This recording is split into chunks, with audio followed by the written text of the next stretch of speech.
everyone. Thank you for joining us for this segment of Lackawanna Pastimes. If you don't know me, I'm Sarah Pacini, the Assistant Director of the Lackawanna Historical Society. Today, we're joined by Kathleen Halverson, an LHS member who is excited to tell her story about her family history. Kathleen grew up in Dunmore. She works as an editor, writer, social media coordinator at the American Speech Language Hearing Association, as well as does freelance writing and editing. Kathleen lives in Olney, Maryland, with her husband, Jeff, her son, Matthew, and their beagle, Tyson. Her interest in genealogy and family history has 100% stemmed from the near constant stories she was told by her beloved uncle, attorney Lawrence Durkin, who is the brother of her mother, Dorothy Durkin Kelly. He had been active in Dunmore and Scranton local history. He'd pull out old photos, tell an old story, and entertain just about anyone who would listen, and Kathleen was always one of his listeners, whenever she had time to linger. On a family trip to Ireland in 2012, he told the story of Michael Durkin, the story that Kathleen will tell today.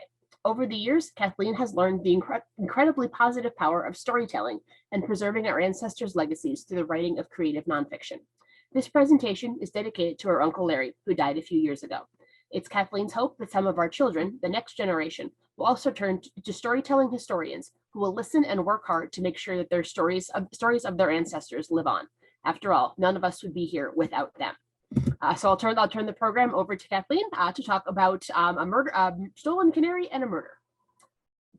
Today's story is about my great-grandfather. His name was Michael Durkin.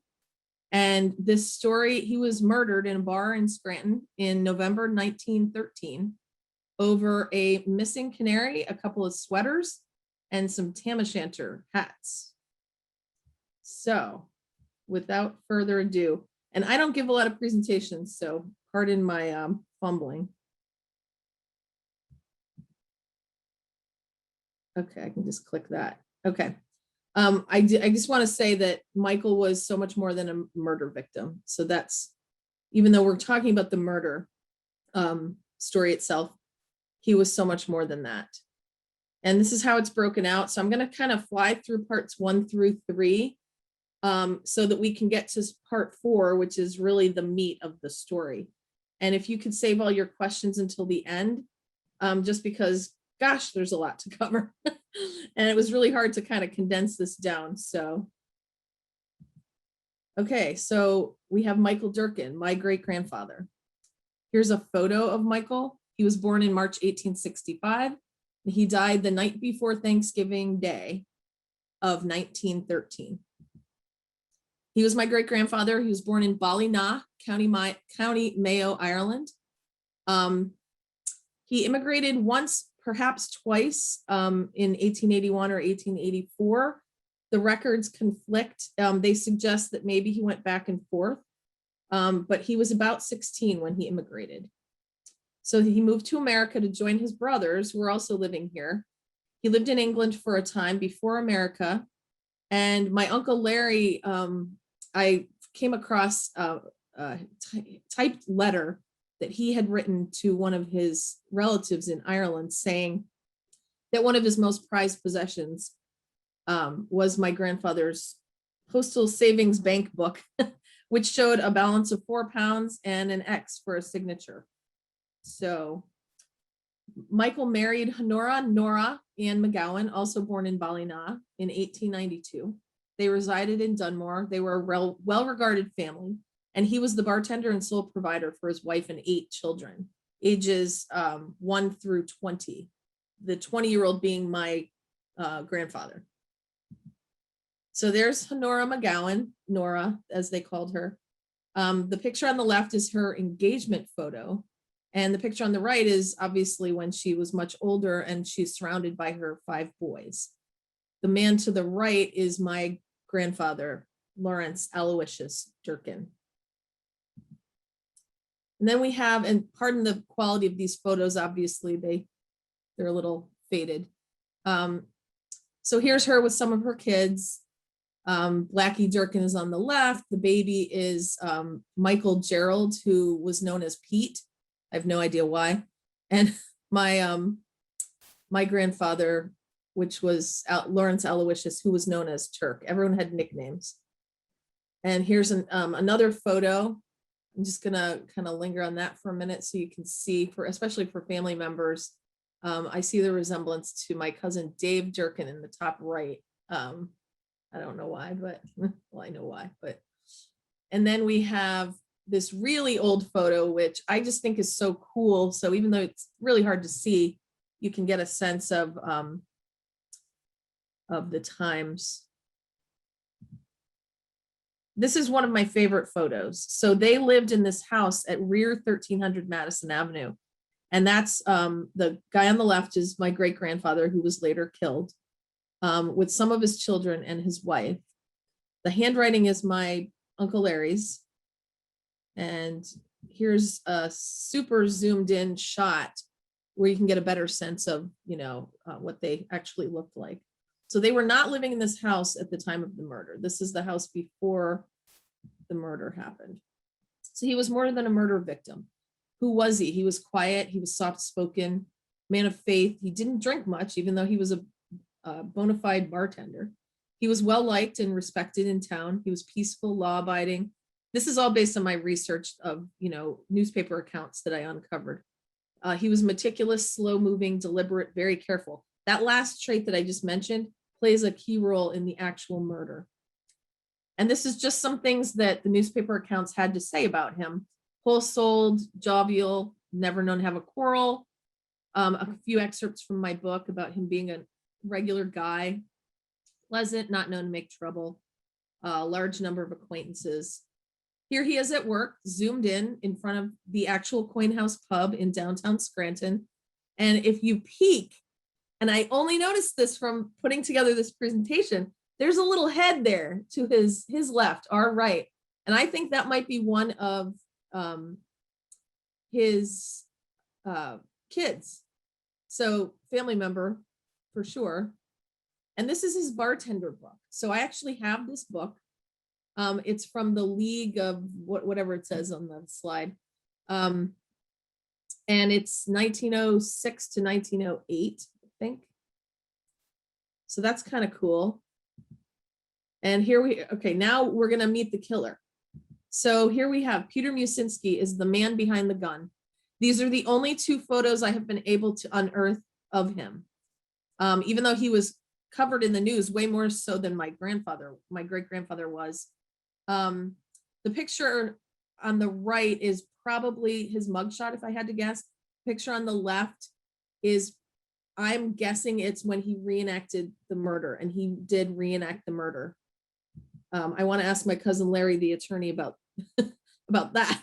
I'm sure it was a blatant violation of his rights as a human being. But so who was Peter Musinski? He was an unapprenticed laborer. He worked in the Raymond Colliery coal mines. He lived in Archibald, Einan. They named all these different places, but I know it's all somewhat near each other. Near Peckville, Austria. He was born there in 1876. I can't find any immigration details. I'm still working on his tree. He's married to Katie, also born in Austria. So they were both immigrant parents with 3 very young children. I just wanted to touch on the city of Scranton in the 1910s and the 1920s. It was fun and it was potentially dangerous. It was a destination. It was like a mini Manhattan, which I didn't know until my mom started telling me about that. And sometimes it was like the wild, wild west, and we're about to hang on to your seats. This is quite the story. Tons of hotels, bars, nightlife, and money. P.H. Durkin, one of our family members, was pretty wealthy, and he was a hotelier here in this local area. We'll talk about him in a minute. Prohibition, unknown to them, or maybe known to them, was right around the corner. So this is also one of my very favorite photos, because just look, I'm just gonna let you look at this photo. You can see so many wonderful details of the architecture. There's a sign in the back that says something about Pilsner beer being the best beer for 30 years. And the people are named, so I won't belabor that, but PH is the third from the left. He's the owner of the Coin House, which is where this murder happened. This is not in the Coin House. This is the Hofbräu Hotel. It was a hotel that he owned after he owned the coin, because after the murder, he sold the coin and moved on to other hotels. This was one of them. This picture was about 1915. So now we have the Coin House Pub and P.H. Durkin. So the Coin House Pub is an actual character in this story. So I wanted to introduce this pub to you as a character because it plays a really pivotal role. Fun pictures follow. So this is from our family archives. This date was written on the back of the photo. I don't know why we have this photo. I don't know what's going on there in the front, but it's obviously a very active, bustling city center. It was at the corner of Lackawanna and Penn Avenue in Scranton. The owner proprietor was Patrick Henry, PH as he was known to his friends and family, Michael's brother. He was actually a year younger than Michael, but he acted more like a sort of a father figure, employer, that kind of thing. The building is no longer standing. I went and tried to find it, but the Steamtown Mall was in the way. So there you go. This was the courtesy of my wonderful Lackawanna Historical Society peeps from my research trip there to your office in the summer of 2019. It's the corner of Lackawanna and Penn, and the coin is pretty much right there near that telephone pole. Here's another view of the same place, again courtesy of the Historical Society. And this is also one of my favorite photos. So I had to touch it up, and I'm going to show you a zoomed in. I think I'm going to show you a zoomed in photo in the next slide. But P.H. Durkin has his arm around that kid, and then the guy next to the kid's right, that's Michael Durkin, who was murdered. You can see like if you look at the sign of the coin, there's so many wonderful details in this photo. The sort of carnival lights of the coin and the sign on the left, the coin quick lunch counter, it says. And there's a barber. I don't know. It's just really cool. Oh, okay. I backed out because I wanted to show you what this looked like in our family photo album, and just the writing and how important it is to write and label your things when you have historical documents, so you're not looking on newspapers.com and relying on third-party accounts for your own family members. So I'm working on a new laptop, so it's very sensitive. Inside the coin house. So this is actually the front desk if you were to check in, I think, at the hotel. So it's not the bar part, it's like the in/hotel part. And I know that there's 2 Dempseys in that picture. So if there's any Dempseys or relatives of Dempseys on the call, the laundry people, yes, we're related to them. And then the second guy, I think it is I don't think any relation. The guy on the right is Thomas Durkin, which was the brother of Michael Durkin. So it would be my great uncle. And he also worked for the establishment, the P.H. Durkin empire, if you will. And this is just a really fun close-up. So you can really get a sense of the architectural details and just all these wonderful, awesome aspects of this building. The wood front desk and the phones and the lamps. It's just really, really cool. Okay, so who was P.H. Durkin? He was Michael's brother and employer, successful and shrewd hotelier, owner and proprietor of Coin House. He owned and operated many inns and hotels and restaurants in the area.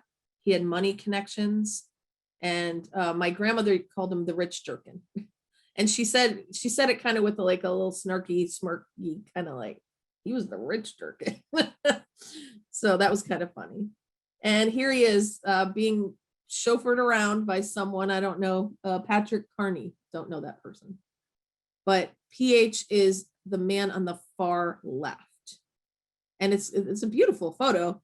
I don't know if he owned Hyde Park Hotel. He may have, could explain why our family has this photo. And now the good stuff, the story of Michael Durkin's murder and the aftermath. So a guy walks into a bar. I just couldn't resist. Peter Musinski is 37. He's living in Peckville. He shows up at the Coin House pub with some packages and he orders some drinks. One of the packages is a canary in a cage. He also has 3 sweaters for each of his 3 children and some tam o' shanter hats. It's the Wednesday night before Thanksgiving, and people are partying. And any of us who have, been in high school and college, and I remember coming back from college, and Wednesday night was the night to go out to the bars in Dunmore and Scranton. So some things haven't changed. Michael Durkin is bartending, and patrolman William Stum is outside the bar. He's patrolling that corner. It's his beat. And as you'll see in a minute, he's very, this is my beat. I don't go outside my beat. And I think that was just part of, the expectations of the job. So a canary in a cage. So his packages, as I said, included all of these things. This is what a tam o'shanter would look like, for those who don't know. And just give me a minute. I'm gonna go to the equivalent slide on my other system so I can read some of my notes here. Okay, sorry. Next slide, let's see. So he leaves the bar and he goes to a moving picture show, what we call the movies now. He entrusts the packages in the $3 caged canary to the barroom staff. And as you'll see, this canary and his grave concern for it, it's an ongoing theme throughout the story. Pay attention to the canary. So I did this fun thing, I have to tell you. Every time a canary is mentioned, I have a canary image on the slide. How awesome is that? Anyway, so you'll see a lot of canaries, and they have some significance. As some of you know, I can tell you, right? No, okay, I won't tell you yet. So the bar was crowded, and what I'm doing, a lot of these headlines are headlines that were actually taken from newspaper accounts at the time.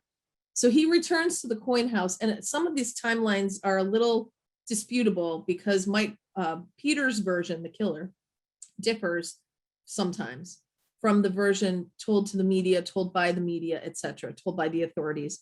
So Peter returns, the bar's crowded with men who are drinking, chatting, and laughing, and it was the night before Thanksgiving. So this is actually one of the headlines. Slayer of Durkin is pitiful wreck. And the journalism of that time was just hysterical. As a writer and a journalist myself, I so appreciate the drama that they put into these writings. It wasn't just, Joe died and surviving are his wife and whatever. It was like, Joe, as he lay on the bar, bleeding from the brain or whatever. Like, it's just so hysterical. They inserted all of this drama into, and now journalism is very cut and dry, very gray. I mean, very black and white. So anyway, upon his return, the patrons or employees were most likely teasing him because of the missing canary. Uncle Larry verified this many, many times in his stories, and he was told those stories directly from our relatives. These jokesters may have hid the canary from him on purpose, just kind of playing with him. So Peter becomes quarrelsome. He demands that Michael return his canary. Michael's slow in responding. As we saw earlier, his demeanor was one that was very deliberate, one that was very slow and measured. The slow response irritates Peter, and he accuses my grandfather of stealing or hiding his canary. He then pulls out a revolver that he had just purchased a few hours earlier. And as Michael stands behind the bar, Peter shoots Michael and kills him. So here's the headline that has always cracked me up. It's a part of an article that I refer to quite often, and I can give you the info on that article. It tells the story really nicely, but just to show some context, there's that canary again. The bartender wouldn't give the bird to me and I shot him. So this is what Peter said. I had left my bundles. I went back and he wouldn't give the bird to me. I went to a patrolman on the corner. He told me it was none of his business because it wasn't his beat. That patrolman was confused. He thought Musinski was talking about Burke's Saloon, which was not on his beat. So think about just the implications of that. Had that police officer taken action, would there have been a murder? I'm not assigning blame. I'm just saying something to think about. Another patrolman told me to go to hell. When I went back in the barroom, I bought some more drinks, thinking I would get the canary if I bought drinks. Okay. The bartender wouldn't give me the canary, so I shot him. Two strangers now forever connected. So in this slide, I have a little note here. I just want to pull that up. So this is a reporter imagining what Peter must be feeling the day after the tragedy, who is responsible, and how that tragedy might have been prevented. There are many, many articles on this, and it's just too much to get into. But it speaks to the tenor of the times, the culture of the hotel bar, trade in the city of Scranton and other cities throughout the country at the time. Okay, just giving a warning to some people who might be triggered by details of bullet wounds. So 4 bullets changed 2 families forever. And sorry. So the first bullet enters the left side of his mouth. It entered the left cheek an inch or so below the eye and from the base of the nose. It passes inward and upward through the brain and then through his skull. According to the Tribune Republican, Durkin died just 17 minutes after having received in his head and cheek the 2 bullets from a 6-shooter 32 caliber American double action revolver held in the hands of the assailant. So the second bullet enters his left cheek. The third bullet shatters a beer glass being held by Joe Zima of Sloan's Patch. The man survives. He goes on to become a witness and an integral part of the story. A 4th bullet crashes into a cabinet filled with bottles and glasses. So you can imagine the chaos that is ensuing now. At this point, 3 simultaneous events happen. One group of men helps the victim. While that's happening, another group of men detains the shooter, and then the police arrest him. So some names that you may or may not recognize. Frank Lenahan was a bartender, and they lift Michael up. They lay him atop the bar. Ironically, they put him on top of the clothing that he was seeking as a pillow for his head. And he dies at age 48. The newspapers cite he's age 60. That was wrong. For many years, I thought it was age 60, but it's not possible. He was 48. Most accounts showed by the time they lifted him up and placed him lying prone across that bar, he was gone. Detaining the shooter, and this is just some news coverage from the time. One source writes, when the reports came of the 4 shots came in rapid succession, men rushed out of the exits. Some people made a rush for the slayer. Several men end up going after Peter to prevent him from running off. He still has 2 rounds left in his gun. So he's threatening to shoot up the place. So they detain him. Joseph Zima, the one whose glass was shattered, and another guy, Sklotsky, they are the first ones to reach Peter before he can turn the weapon on the crowd. 2 other men also reach him around the same time and stop him. And I thought that their names were worth mentioning for obvious reasons. And now we have Patrolman Stum arresting him. He hears gunshots inside. He runs in the Lackawanna Avenue entrance. Clarence Snyder is a special agent of the Scranton Railway Company. He happens to be there, runs in to help Stum. He runs into the side entrance on Penn Ave. The arrival of Stum was more than timely. The crowd, they were ready to kill Musinski. Stum subdues Peter, takes him to the washroom, places his handcuffs on the shooter, and arrests him. These are 2 great articles to read. I just wanted to include them in, if you wanted to follow up on your own, the information's here, and you'll be able to see it on the YouTube channel when it goes live. So, and these are just some screenshots of those actual articles that really helped me piece together the story. And just the headlines were so just sensationalized. This story made national news. It left Pennsylvania. It made national news. Bartender of Hotel Coin, victim of drink crazed man. And if you read the sub headlines, which I won't right now, but they're equally as sensationalistic. Durkin killed behind the bar in Coin House. This is a famous article that is very helpful, was very helpful in my research. And these are the 4, it's like all the pieces of the article. Obviously, we're not just gonna, read all of that, but it's just helpful to have some context. And this is one of the saddest things that I've read. So the teen's son, which would be one of my great uncles, discovers his dad is dead by entering the pub. And let me pull up my note on that, because this is a good story. So moments after the shooting, one of Michael's sons, who was reported as being 16, enters the pub having heard that his father may have been shot. He was told not only was his dad shot, his dad was dead, and his dad was lying there on the bar. We think that the boy was either Gerald Pete, who was 13 at the time, or James Blackie, who was 18 at the time. But none of Michael's sons were 16, so the newspaper definitely got that fact wrong. And then Peter's arraigned. He reenacts the tragedy. So in a nutshell, Thanksgiving Day, he's arraigned in police court, jailed without bail. He's now awaiting trial, and the police didn't allow him to make a statement. They did allow witnesses to speak, including the policeman, Stum. Peter suggests, well, why don't you let me reenact what happened? And authorities actually allow it. So they take him to the coin house, and he reenacts the entire scene. And I have so much to say about this from both sides, from the side of the accused, and the accused has rights and this and that, and from the side of the families that are seeing this in the paper. This is him at the coin house, standing at the very spot where he shot and killed my great-grandfather. Now, if you were my poor great-grandmother and you opened the paper, the Scranton Times, I think it is, and you saw this, I mean, that is, whew, that's not cool.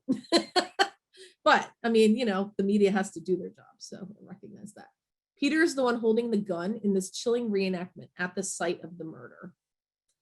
And all of these articles are available on newspapers.com. I would be lost without newspapers.com. So a bottle of whiskey and a bottle of Castoria. The revolver had discharged 4 rounds. 2 more were still intact. In his pockets, they found a bottle of whiskey and a bottle of Castoria for his youngest daughter, who had been ill. She was very, very little. And so that's just the sad reality that, you know, Peter's family was as affected by all of this. The autopsy was performed by Dr. Lynch at Cusick's morgue, 10 p.m. And there's the death certificate of my great-grandfather, listed as bartender, gunshot, homicide. Very, very tragic. So then Peter goes to prison. The trial is at the Lackawanna County Courthouse in April 1914. He's found guilty, 2 counts, manslaughter and murder. He's sentenced to Eastern State Pen, the famous Eastern State in Philadelphia. You can tour that, by the way. That's on my bucket list. November 1917, he applied for a pardon, but was denied. And the ever influential P.H. Durkin opposed the pardon and personally showed up. Let me see if I can grab that note.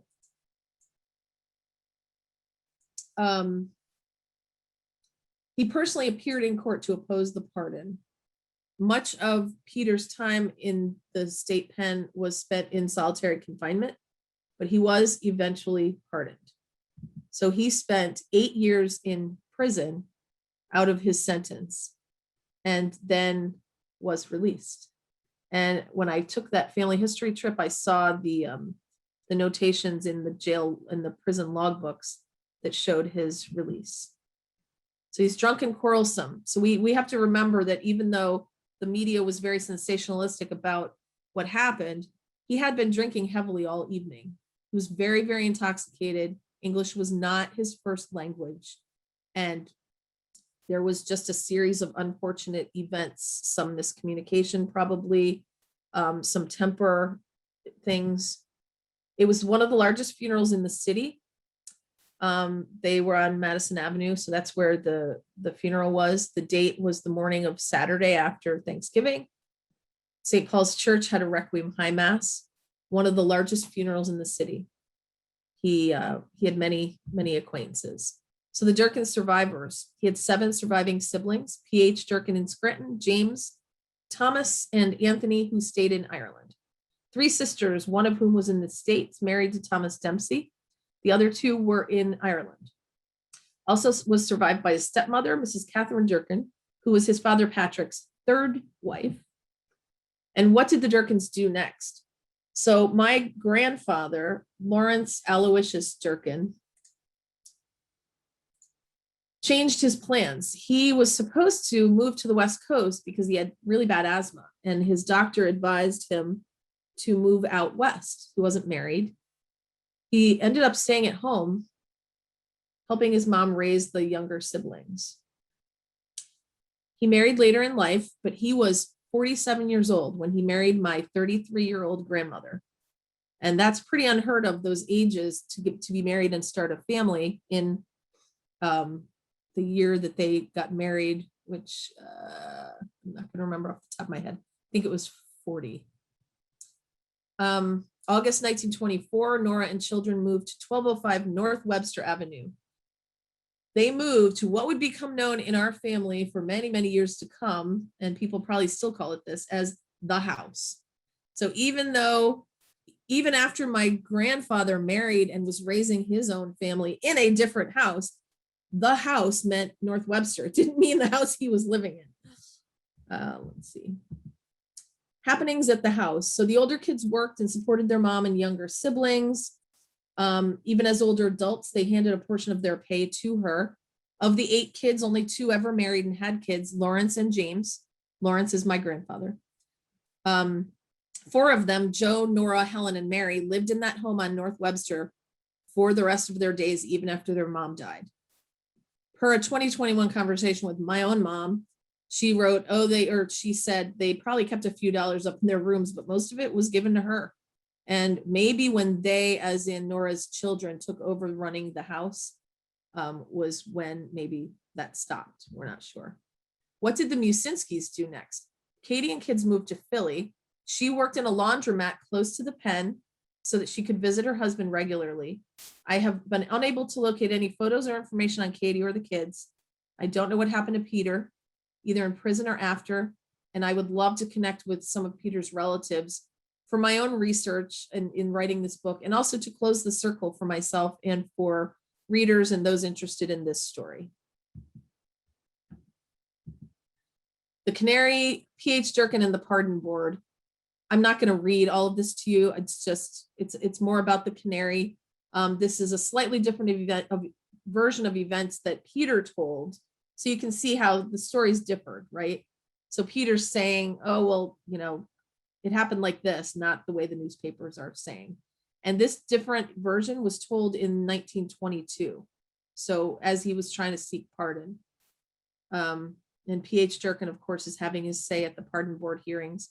The teasing and taunting, can't emphasize this enough. My Uncle Larry constantly referred to this, saying that he was being teased and taunted, and it's just a shame that because others were teasing and taunting this other man, our grandfather had to die.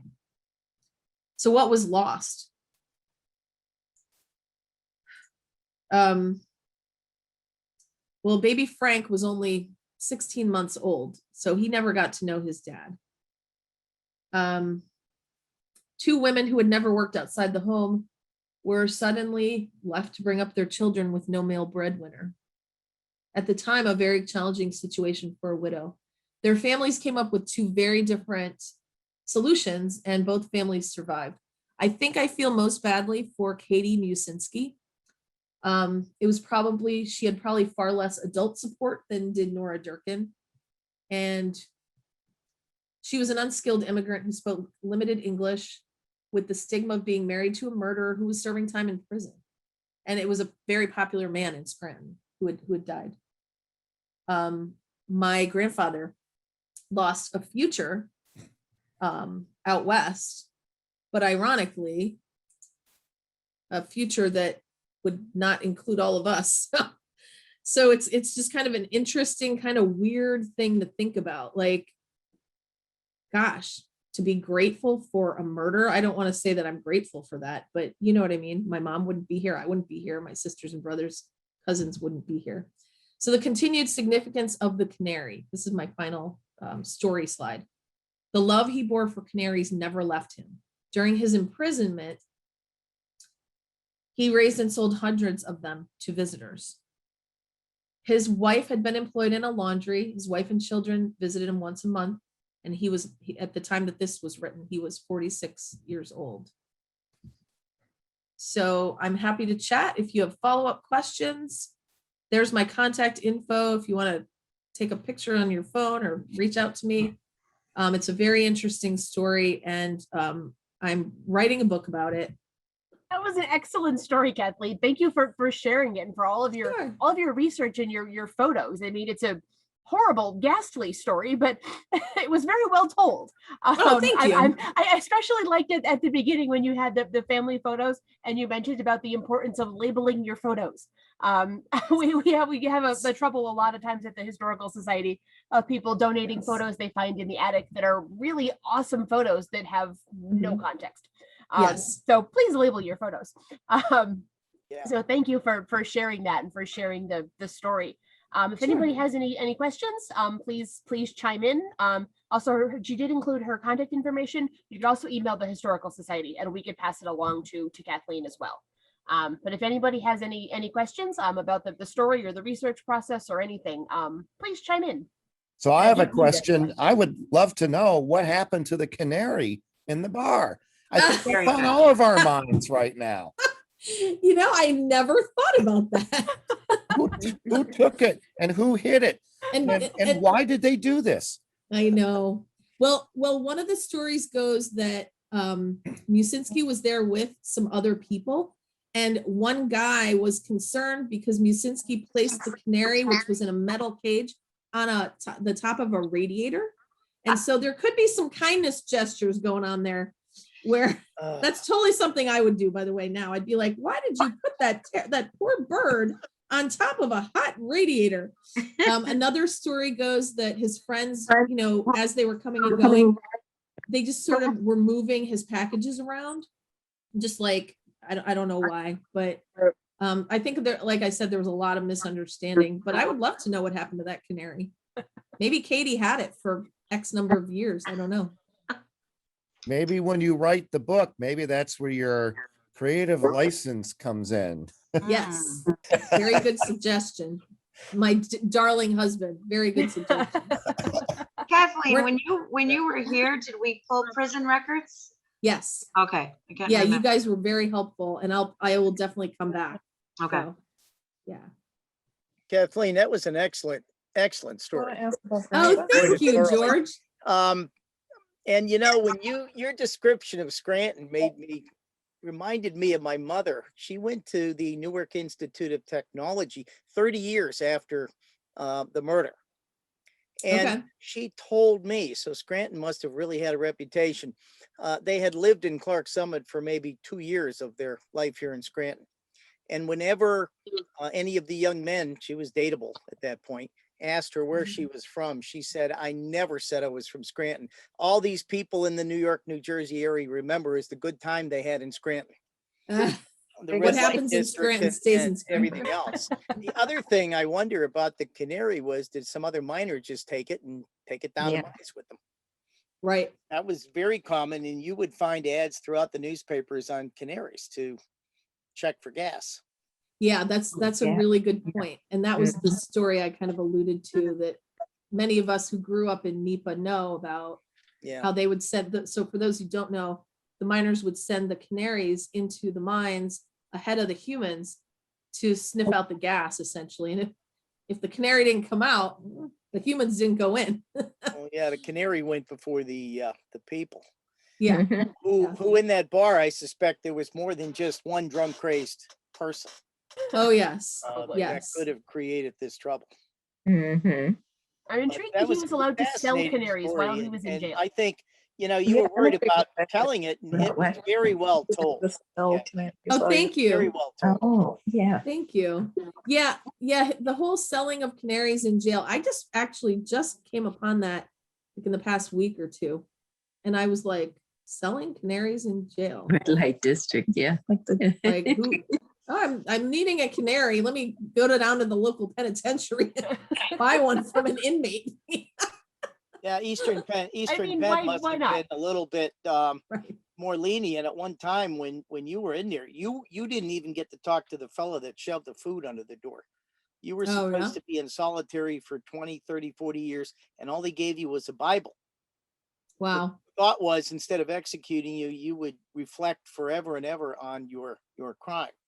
Okay. So by having visitors, they had been, I guess, more relentful, if that's a bad word, but Right. I know what you allowing mean. her Yeah. to visit. Yeah. Yeah. There's a comment in the chat from one of our members from Troy Watkins pointing out that where the coin was smack in the middle of the red light district. Yes. Oh, There would have been quite a bit going on. Thank you, Tori Men and women, Watkins. but Yeah, where I the did coin not was know smack in that. the middle of the red light Red district. light district. Along Penn Avenue. First drink in a bar at age 14. You gotta love Scranton, right? Yeah. Not just Scranton. I think your characterization of it as the Wild West at the beginning was Maybe you could accurate. tell me exactly what the boundaries of the red light district were. I knew it was in that area. I never knew what the exact boundaries of it was. Yeah. Generally, Yeah. we say from like the river up to like Wyoming Avenue, roughly, and then Okay. over to Linden or so. Oh wow! Linden or Mulberry. The Okay. few blocks that it was the theaters were That was there the as red well, light, mhm. and the wholesale block. Okay. That was kind of the boundaries of the red light district. Yeah, there were a lot Okay. of So then hotels. what we used to call in the Orthodox Church Catholic Row would be surrounded by the red light district. Yes. Yeah. Okay. Uh-huh. Yeah, there were a few The churches joke thrown in is there too always, for effect, but yeah. there's a joke about the Columbus Monument on Courthouse Square. Columbus is pointing west, but if you go there, he's also pointing to the red light district. So if you were a gentleman visiting the area and you got off at the Lackawanna station and you asked someone local, they'd say, go ask Christopher Columbus. So Interesting. Yeah. We like to Yeah. include that detail in our tours. Wonder if that was done deliberately. I don't know. It would have kind of defeated their purpose a bit, but that's all right. It worked.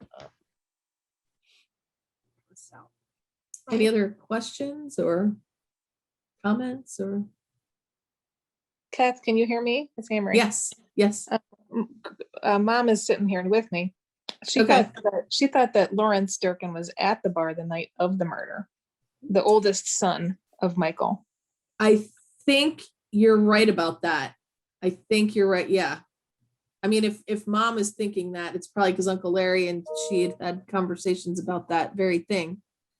Somewhere in my notes I wrote, and it didn't make it into this presentation, that at least two sons were there in some capacity, either during the murder or right after. So Yeah, 'cause the I other think one's he probably worked at the coin house, Dad did.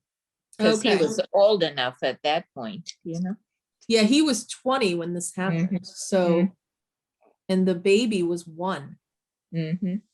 Can't imagine having a 20-year-old and a 1-year-old. My goodness. I can barely handle the 12-year-old I have. That was excellent, Kath. Very good. Oh, thanks. Thanks. Yeah, it's a pretty interesting story, even though it's really sad. Yeah. But because it definitely it's sort of this microcosm of society. Like at the time, drink was a big concern. Either you were mixed in it, getting drunk and going to the bar, or you tended to be on the other side of it where you were trying to preach tolerance and push prohibition, essentially. And as we all know, prohibition came, I think, less than 2 years after that, if not sooner. So it gives sort of just like an interesting snapshot of Scranton and the people. So I think another thing that's interesting, this is Kathleen's sister, Anne Marie, and we live in Dunmore. My mom and I think at that time, and the people affiliated with the Historical Society would certainly know this better than I would, but that was the time frame, I think, when cities and towns were really broken up into ethnic groupings, and maybe because he was Austrian, kind of had broken English, was also impaired by the amount of alcohol he had consumed, that kind of led to the taunting, which kind of cascaded the events of the evening. Yeah, I wondered about that in any of the articles.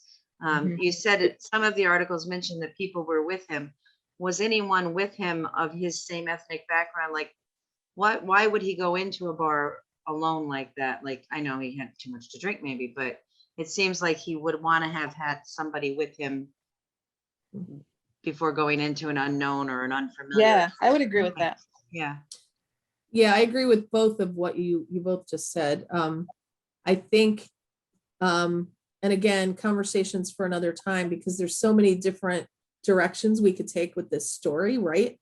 And one of them is the huge immigration, English as a second language issue, where if you were Austrian or Polish or Irish or Italian, there are many different ethnicities that just got made fun of by, and I also noticed he was unapprenticed laborer in the coal mine. And I think unapprenticed was sort of a big deal, because if you didn't have sort of a mentor in that career line, you were kind of on your own. And I'm gonna do more research on what did it mean to be unapprenticed in a coal mine in the 1910s, 1920s, because I can't imagine that went well for him, because maybe, you know how at work, there's like, even work in school, like there's the popular crowd and there's the this and there's the that. And maybe he was sort of a loner and didn't really have many friends at work. I don't know. But I do feel like his background sort of was against him, and the fact that he was drunk didn't help. Maybe had a temper, would he have reacted as violently as he did if he was sober? If you have a temper, it's arguable that you might, so. It seems likely that he would have been at least within the hierarchy of a coal mine, like the bottom rung of the ladder. And if he was went into a bar by himself, others in the bar may have been regulars who knew Michael as the bartender and just kind of ganged up on him. Yeah. Easy victim. I mean. Mm-hmm.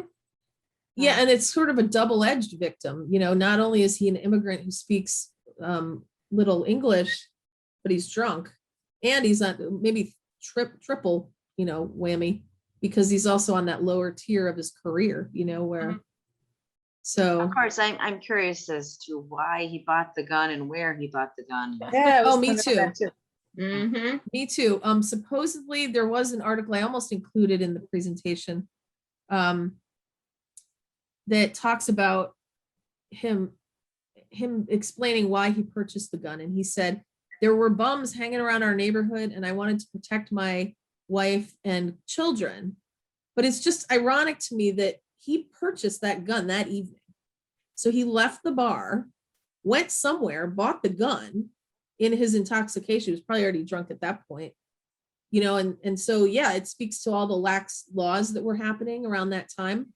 Lax liquor laws, lax gun laws, Non-existent. Yeah. Non-existent. Yeah. So Yeah, it's the like, Wild West. Sure. Anyway, that was but- fascinating, Kathleen, and thank you very much for taking the time. sure. was- Thanks for attending. That was an excellent program.